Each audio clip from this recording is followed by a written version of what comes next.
Caron, mes hommages. Comment ça va? Ça va bien. Je veux ton regard sur ce qui vient d'arriver. Tout le monde en parle. C'est CNN, ouais. Fox News, le TF1, en fait, tout le monde en parle. Donc, c'est l'Ukraine qui a envoyé des missiles de type ATACMS, missiles longue portée, dans la région de Bryansk, en Russie. Donc, est-ce qu'il y aura une escalade? Est-ce qu'il y aura une réplique du côté de la Russie? Qu'est-ce que tu penses de tout ça? C'est 6 missiles balistiques au total qui ont été envoyés. Prof, es-tu là? T'es pas là? Oui. 3 choses à dire sur le sujet. Oui. Oui, vous m'entendez? Oui, plus ou moins. Ben, vas-y donc, on va se forcer. Bon, désolé. Là, ça tombe. Oui, c'est ça. La première frappe a eu lieu la nuit dernière près de la ville de Bryansk, qui est située au nord-ouest de Koursk. Donc, moi, j'ai 3 choses à dire sur le sujet. D'abord, stratégiquement parlant, ça ne changera absolument rien au cours de la guerre, parce que le nombre de missiles qui est disponible n'est pas suffisant pour ralentir significativement l'armée russe. Depuis une semaine, l'armée russe est passée à l'offensive sur plusieurs endroits du front. Puis certains endroits là aussi fortement progressé. Là, dans la ville de Kupiansk, par exemple, qui était une ville fortifiée depuis 2014, l'armée russe est entrée dans une partie de la ville sans faire face à la moindre résistance. Donc, est-ce que l'objectif des Russes en ce moment, c'est de capturer le plus de territoire possible avant un éventuel cessez-le-feu au début 2025? Bref, les frappes vont peut-être atteindre et détruire certaines bases arrières russes puis des centres de logistique, mais ça n'arrivera pas à renverser le cours de la guerre. Puis ici, même le bien-pensant par excellence, Charles-Philippe David, là, l'admet. Donc, tu sais, que ça nous plaise ou non, les Ukrainiens là, sont voués, sont destinés à continuer à perdre du terrain, mais ça va donner bonne conscience aux décideurs à Washington puis à Paris avec Macron. Deuxièmement, l'Occident a franchi une ligne rouge pour les Russes, parce que Poutine l'a dit il y a plusieurs semaines de ça, que le recours à ces armes-là ferait des Occidentaux des co-belligérants dans le conflit, donc une déclaration de guerre, ce qui l'a amené au cours des dernières 48 heures à revoir sa doctrine nucléaire.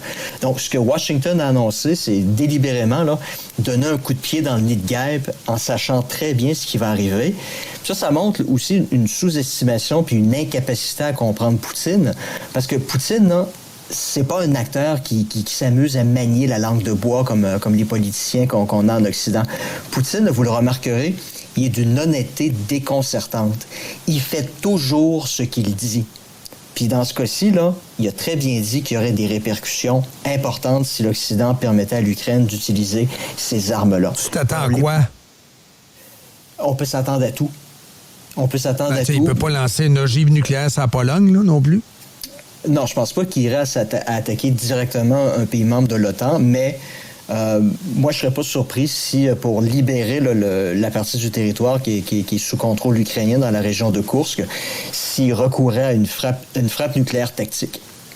Donc, une bombe de taille, d'une violence de destruction équivalente à Hiroshima ou Nagasaki. Donc, un rayon de destruction d'à peu près 2 km². Moi, je serais pas surpris qu'il en vienne à ça. Ah oui? En fait, puis de toute façon, il faut toujours dire, écoutez, je n'ai attaqué personne. J'utilise une arme nucléaire sur mon propre territoire. Comme les Américains ont fait des centaines de tests nucléaires pendant la guerre froide sur leur propre territoire, comme l'Union soviétique en a fait près de 500 sur son propre territoire. Donc, il n'y aurait pas, techniquement parlant, il n'y aurait pas une attaque contre un pays de l'OTAN, mais ça montrerait très bien sa détermination à potentiellement aller jusque-là. Là, maintenant, la réaction serait de la part de l'Occident, mais OK, qu'est-ce qu'on fait? Est-ce que nous, maintenant, nous sommes prêts à éventuellement utiliser peut-être nous aussi une arme nucléaire tactique? Est-ce que ça, c'est un jeu pour faire dérailler le plan Trump? Oui, ça, pour moi, c'est le 3e point. Puis pour ça, là, c'est une preuve supplémentaire de l'effritement de l'esprit démocratique en Occident. Je tiens à rappeler là, que les Américains, il y a à peine moins de 2 semaines de ça, ils ont voté majoritairement pour un candidat qui a clairement annoncé son intention de mettre un terme à cette guerre-là. Oui, Biden est encore officiellement aux commandes pour encore quelques semaines, mais si son administration puis lui-même était animé d'un véritable esprit démocratique, il comprendrait que ils sont plus habilités à gérer que les affaires courantes, puis pas à prendre des décisions qui vont avoir des impacts considérables sur la politique étrangère du pays. Donc, vous voyez ce que je vous ai déjà dit, je pense. En Occident, vous votez mais le vote, là, il veut plus rien dire. L'oligarchie là, des bien-pensants écoute plus le peuple quand le peuple prend des décisions qui vont à l'encontre de ce que les membres de cette oligarchie-là souhaitent. Donc, l'attaque contre la Russie, c'est une attaque contre la volonté populaire des Américains. Ben, ils ont clairement voté pour un type qui a affirmé très clairement pendant la campagne électorale que son premier objectif sera en 24 heures de mettre un terme à ce conflit-là. Qu'est-ce que Biden vient de faire en annonçant, en permettant aux Ukrainiens d'utiliser des missiles à longue portée? C'est littéralement de donner une permission qui va clairement à l'encontre de ce que le peuple américain a voté il y a à peine 10 jours de ça. Enfin, ça, c'est logique que le peuple là, mange la chenoute parce que de toute façon, il vote tout croche. Puis ça, là, honnêtement, ça devient une tendance lourde. Je vous donne 2 exemples rapides. Projet constitutionnel européen en 2005, les Français ont voté majoritairement contre. Or, qu'est-ce que le gouvernement a fait? Il a activé les dispositions du projet dans le traité de Lisbonne qui a été adopté quelques années plus tard. Même logique, que le peuple mange la chenoute parce qu'il vote tout croche. Puis l'autre exemple, plus récent, en juin dernier, les partis macronistes puis la droite traditionnelle ont été lourdement sanctionnés par les Français. Or, Macron leur a malgré tout demandé de former le gouvernement. Même logique, que le peuple mange la chenoute parce qu'il vote tout croche. Tu sais, quand je dis là, qu'une tendance lourde qui est en train de s'installer en Occident, là, c'est oui, vous avez encore le droit de voter, mais dans les faits, votre vote a un impact uniquement si vous votez dans le sens de l'intérêt de cette oligarchie des bien-pensants. Ce que certains appellent le deep state, on peut l'appeler autrement. Toi, tu l'appelles les oligarques. L'État profond, ça peut être la bureaucratie. Ça a été utilisé, ça. J'aime ce terme-là. Ça a été utilisé. La bureaucratie se venge. La bureaucratie et le complexe militaro-industriel se vengent. C'est ça. Pour moi, c'est une oligarchie. Je prends l'exemple, c'est l'expression d'Emmanuel Todd dans son livre sur le déclin de l'Occident. C'est exactement ce qu'il affirme. Il y a une déconnexion de plus en plus grande entre les élites, cette oligarchie-là, puis le peuple. Puis là, pour justifier de la part de cette oligarchie-là la raison pour laquelle il n'écoute plus le peuple est fasciste. Le peuple est berné par la désinformation sur les réseaux sociaux. Le peuple est d'extrême droite. Donc, le peuple a tort. Le peuple est composé de gens idiots qui pensent pas de la bonne façon. Et heureusement, il y a cette oligarchie-là pour mettre en place les bonnes décisions. Les élites éclairées. C'est ça, c'est le principe des élites éclairées. C'est ça la démocratie? Voilà. Moi, ça me rappelle là, une affiche. En 1992, les Français, ils ont fait, pour le bicentenaire de la Révolution française, ils ont fait une superbe affiche que j'ai affichée dans mon bureau. Vous voyez un révolutionnaire là, avec la perruque. Ça dit en haut, la dictature, c'est ferme ta gueule. Puis en bas, ça dit, la démocratie, c'est cause toujours. Ben, on est vraiment rendu là. Parce que là, la distinction entre une dictature où les gens sont appelés à fermer leur gueule, puis dans une démocratie où les gens parlent toujours, causent toujours, au final, là, ça n'aura aucun impact sur la prise de décision. On en est rendu là. Fait que, il y a quelques mois, je disais, cette distinction-là entre dictature et démocratie commence à s'effriter, mais là, je suis en train de dire que c'est carrément estompé, tout simplement.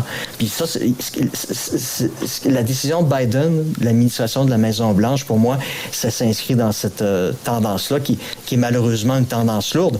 Puis les conséquences de ça peuvent être funestes. Tout maintenant là, ça va dépendre de Poutine, qui, encore une fois, Poutine a toujours fait ce qu'il a toujours dit. Il a toujours mis en garde les Occidentaux. Ne cherchez pas à étendre l'OTAN vers l'Ukraine parce qu'il y aura des conséquences. Qu'est-ce qu'il a fait? Ben, il y a eu des conséquences. Le gars, là, on devrait l'écouter parce qu'il n'a pas la langue de bois. Il est très, très, très honnête. Puis le fait qu'il ait ouvertement évoqué la possibilité de recourir au nucléaire dans l'éventualité où l'Occident permettait à l'Ukraine d'utiliser ces missiles-là, c'est pas juste une menace en l'air dans le cas de Poutine, c'est une menace qui est à prendre très, très, très au sérieux. Puis les prochains jours vont être déterminants. Penses-tu qu'il y a un canal alternatif qui peut être utilisé par Trump, Musk, Tulsi Gabbard, un canal alternatif pour rassurer le Kremlin en disant on s'en vient, c'est pas du tout la tendance qu'on veut prendre, etc. Je te pose la question. Oui, c'est pas une possibilité qu'on doit écarter. Je pense que Trump et les gens de son équipe y ont pensé parce que la décision de Biden fait dérailler complètement le projet de politique étrangère de Trump pour les 4 prochaines années. Là.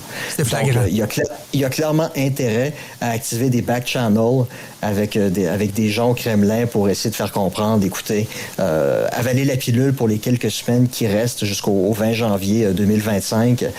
Par la suite, là, la dynamique va changer. Mais c'est très, très, très troublant. Puis c'est un point tournant. Tu sais, les gens se disent c'est comme les chars d'assaut, c'est comme les F-16, c'est comme les roquettes anti-chars. Tu sais, t'as eu une étape à chaque fois, t'as eu une étape. Ça a commencé par l'envoi de vestes anti-balles du Canada, pareil. On parle de la contribution canadienne. Ça a commencé tout doux. Là, finalement, on est rendu à des missiles. It escalated quickly, là, comme ils disent dans le film. C'est ça, en 2 ans et demi, 3 ans, on est passé de sacs de couchage à des missiles à longue portée. Là. Exact.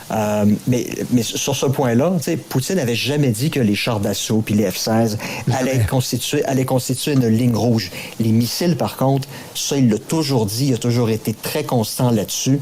Puis encore une fois, je le dis, je le répète, Poutine fait toujours ce qu'il dit.